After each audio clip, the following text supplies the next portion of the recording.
Tapos galit na galit ka kay Makagago. Seryoso? Ang tanong ko, bakit? Ano bang pinagkaiba nyo? Eh kung sino-sino din naman kinukupal mo. Kung sino-sino din naman kinukupal mo, tingin mo cool yan, bro? Mangupal ng ibang tao? Chill ka lang, gago. Napakahangin mo. Akala ko ba haring araw? Ba't sobrang presko nito? Pag ito ang topak ko nagtuloy-tuloy, di mo gugustuhin na magiging katuloy. Mapapasabi ka na lang ng, bakit pa ako tumuloy? Sana hiniling mo na lang na hindi to natuloy. Ayan tuloy, natuluyan ka sa laban na gusto mong matuloy.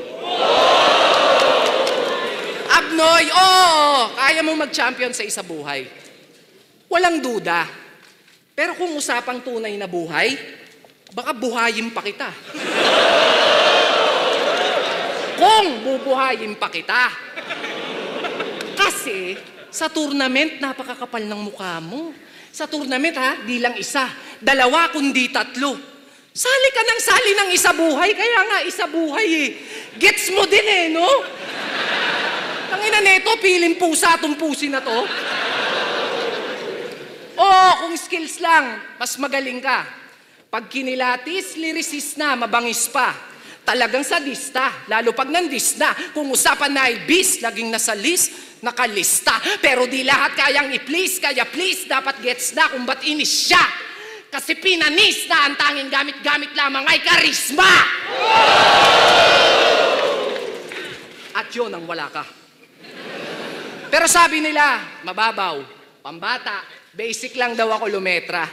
Pero nung bumigat yung bara, marami nang nagduda. Tipsitsak na yung nakikita. Siguro nga, ganun talaga. Ghostwriter na yung angulo. Pag di na maamin na magaling ka. Kaya oo na. Ako na wak, ako na corny, ako na baduy, totoo. Pero ito'y malaking sampal sa'yo. Na ayaw niyong maging ako, pero naging ako yung gusto niyong maging kayo. Kasi ano bang meron dito? Nagbabars ka? Nagkasariling bar to. Magaling kang mag-construct pero ma-establish pangalan ko. May title ka pero literal ang mga titulo ko. At hanggang multi ka lang, naging multimillionaire ako!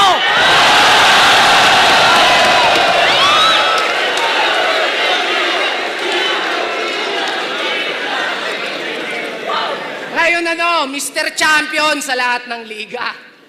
Tibay! Tingin mo mayayabang mo sa akin mga tropeyo mo at papugay? Hanggang kailan ka makikipagsuwagan ng sungay? Umay! Nasa pagalingan ka pa rin?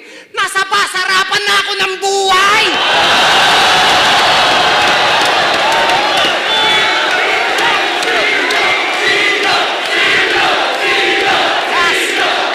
Last! Nasa pasarapan na ako ng buhay. Pero kung yan ang basihan niya ng pagiging tunay, eto pinagkaiba ng nanalo lang sa nagtagumpay.